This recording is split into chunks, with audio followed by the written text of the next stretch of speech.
ছিলেন, উম্মাহাতুল মুসলিমিনরা ছিলেন।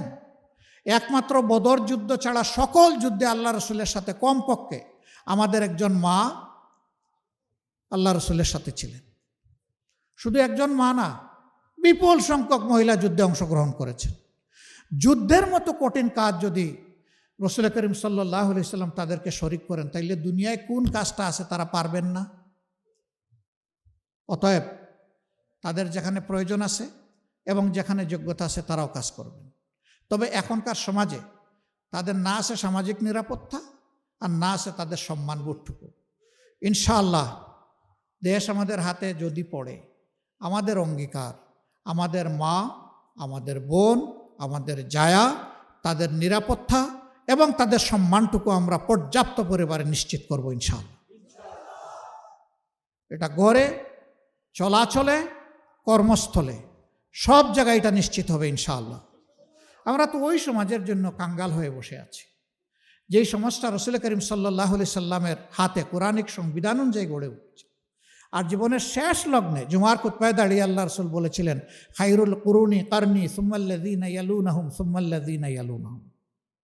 আমার যুগ বিশ্বের শ্রেষ্ঠতম যুগ, আমার পরের যুগ এর কাছাকাছি, এর পরের যুগ তার কাছাকাছি, এরপরে আল্লাহ রসুল আর কিছু বলেননি, কারণ খেলাফতের নিয়ামত অতটুকুই ছিল।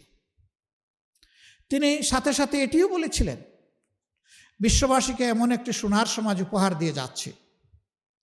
ইয়েমেনের সানা থেকে মরক্কোর হাজারামাল, এই দীর্ঘ রাস্তা, একজন তরুণী তম্বী যুবতী তার সমস্ত যৌবন সৌন্দর্যের নিয়ামত নিয়ে একা সফর করবে। এক আল্লাহ ছাড়া তার কাউকে ভয় করার কোনো প্রয়োজন হবে না, এবং সেই সমাজ তিনি নিশ্চিত করেছিলেন। মাদের ব্যাপারে ভয় দেখানো হয়, জামাত ক্ষমতায় আসলে সবাইকে একটা করে কালো বুরকা, শুধু চোখ খোলা রাখবে।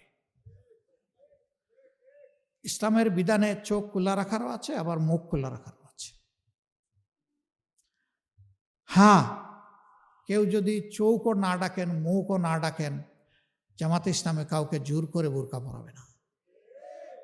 এই কল্যাণ রাষ্ট্রের সৌন্দর্য উপলব্ধি করে আলহামদুলিল্লাহ আগ্রহী হয়ে মারাই তারা সৌন্দর্যের শালীন পোশাক তারা কবুল করে নেবেন ইনশাআল্লাহ। কাউকে বাধ্য করা হবে না, দরকার নাই। ইসলাম কোনো ব্যাপারেই কাউকে বাধ্য করে না। ইসলামের দুয়ার ওপেন, রাস্তা খুবই সোজা এবং মসৃণ, ফ্রিকশন নাই সেখানে। আজকে যুবকরা বুক চিতিয়ে যুদ্ধ করলো, কিন্তু এখন পর্যন্ত আমরা কাঙ্ক্ষিত সংস্কারটা এনে দিতে তাদেরকে পারলাম না। এটা আমাদের আফসোস। কেন পারলাম না আপনারা জানেন। আমরা সংস্কারের দিকে যতবার এগোতে চেয়েছি, কেউ না কেউ আমাদেরকে কোমর ধরে পিছন দিকে টেনে রেখেছে। এইটা চাই না, ওইটা চাই না, এটার দরকার নাই, শুধুমাত্র ইলেকশন দরকার। তো ইলেকশন তো আগেও হয়েছে। ইলেকশন তো এই দেশের মানুষকে কল্যাণ এবং মুক্তি দিতে পারে নাই। ইলেকশন অবশ্যই প্রয়োজন, তবে ইলেকশনের মতো ইলেকশন প্রয়োজন। ওই পুরানা স্টাইলের ইলেকশন দিয়ে দেশে কোনো কল্যাণ কেউ দিতে পারবেন না, এটা ইম্পসিবল। আমরা একটা অর্থবহ নির্বাচন, একটা সুষ্ঠু নির্বাচনের জন্য প্রস্তুতি নিচ্ছি ইনশাআল্লাহ। এই ক্ষেত্রে বন্ধু সকল সংগঠন, সকল প্রার্থীর যারা কর্মী, সহযোগী, নেতৃবৃন্দ, সবাইকে আমরা অনুরোধ জানাবো, রাজনীতিটা রাজনীতি দিয়ে যেন হয়, রাজনীতিটা যেন নীতি দিয়ে হয়। রাজনীতিতে নেমে আমরা যেন কাদা ছুড়াছুড়ি না করি, আমরা যেন পরিবেশ কেউ নষ্ট না করি, আমরা যেন কেউ গায়ের জোর খাটানোর চেষ্টা না করি, আমরা যেন কালো টাকা দিয়ে কেউ মানুষের বিবেক কেনার দুঃসাহস না দেখাই। টাকা দিয়ে তো ভাই আপনি গরু, ছাগল, মুরগি কিনবেন, মানুষ কিনবেন কেন? মানুষ তো আশরাফুল মখলুকাত। টাকা মানুষের দিকে বাড়ানোর মানেই হচ্ছে তাকে অপমান করা। এরকম কেউ মেহরবানি করে করবেন না। আমরা তো করার প্রশ্নই উঠে না, এটা আমাদের প্র্যাকটিসে নাই, আমাদের চিন্তায়ও নাই, কল্পনায়ও নাই। আমরা এটাকে ঘৃণা করি। যদি আমাদের কথায় আস্থা রেখে একজন মানুষও ভোট দেয়, এটাই বুঝবো আমাদের সফলতা। আর আমাদের উপরে যদি আস্থা না থাকে আর সব ভোট যদি কিনে এনে বাক্সে আমরা ঢুকিয়ে দিই, এটা আমাদের নির্লজ্জ ব্যর্থতা। আমরা ওই নির্লজ্জ ব্যর্থতার দিকে যেতে চাই না। ভোট আপনার আমানত, আপনি কারে দিবেন না দিবেন, তবে অবশ্যই দিবেন।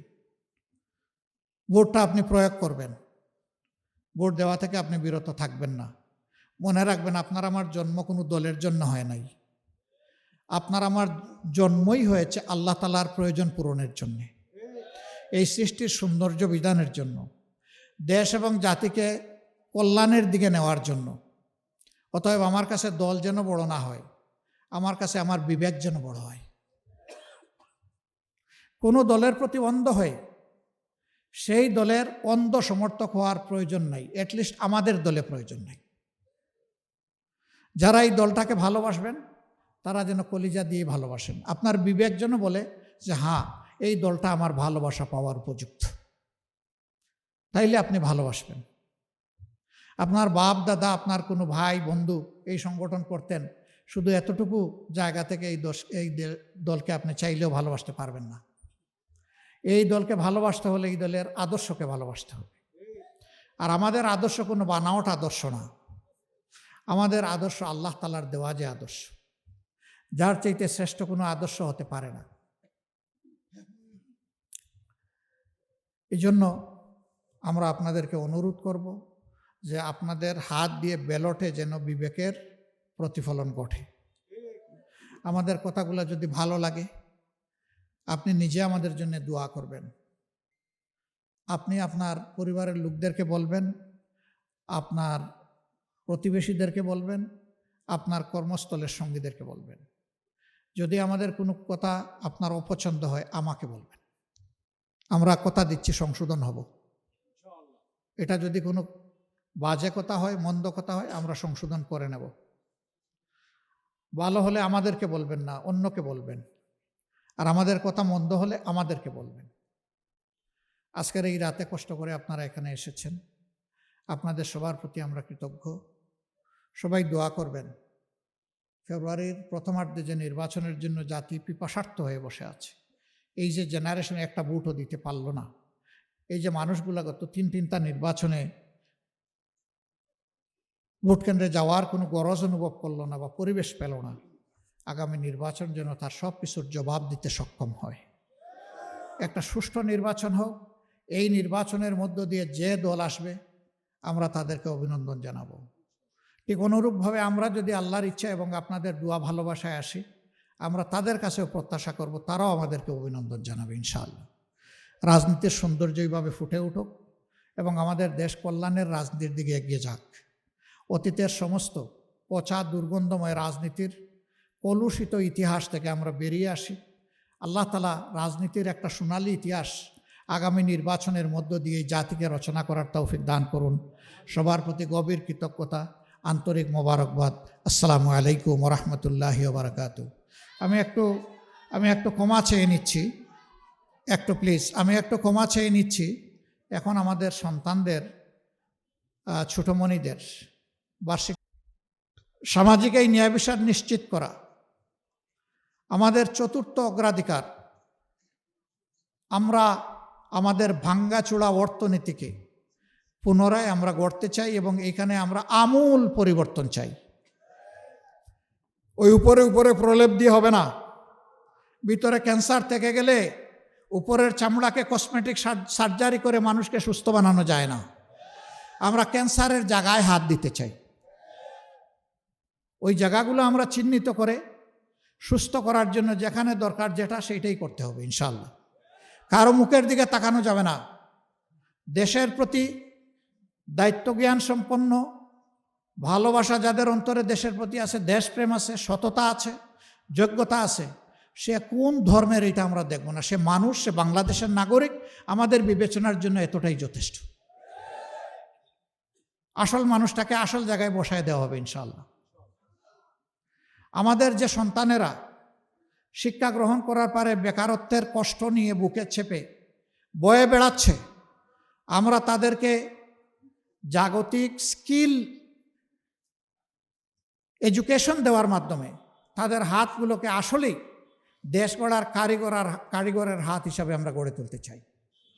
এরা দেশে থাকলেও দেশের জন্য সম্পদ, বিদেশে গেলেও যে দেশে যাবে সেই দেশের জন্য সম্পদ। আমাদের বিপুল পরিমাণ যুব জনশক্তি আছে। দুনিয়া এখন 1 কোটির মতো আমাদের প্রবাসী কর্মচারী আছে, কাজের লোক আছে। এই লোকগুলা যদি দক্ষ হাত নিয়ে বিদেশে যেত, দেশের জন্য ভালো হতো, তার নিজের, তার পরিবারের জন্য ভালো হতো। আগামীতে সেই দক্ষতা আমরা আমাদের সন্তানদের হাতে তুলে দিতে চাই। এই দেশ গড়ার কাজে নারী পুরুষ সবাই অংশগ্রহণ করবে ইনশাআল্লাহ। একটা সমাজে সকল পুরুষ কিন্তু কাজ করে না। কেউ বয়সের কারণে, কেউ অসুস্থতার কারণে, কেউ শারীরিক সীমাবদ্ধতার কারণে করে না।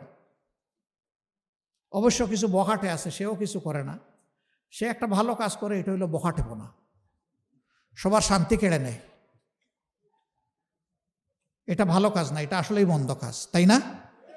সে নিজের জন্যও বোঝা, সমাজের জন্যও বোঝা। বাকি যারা সক্ষম, যাদের মিনিমাম যোগ্যতা আছে কোনো কাজের, তারা কাজ করবে, এটাই স্বাভাবিক। আমাদের মা বোনেরা কি করবেন?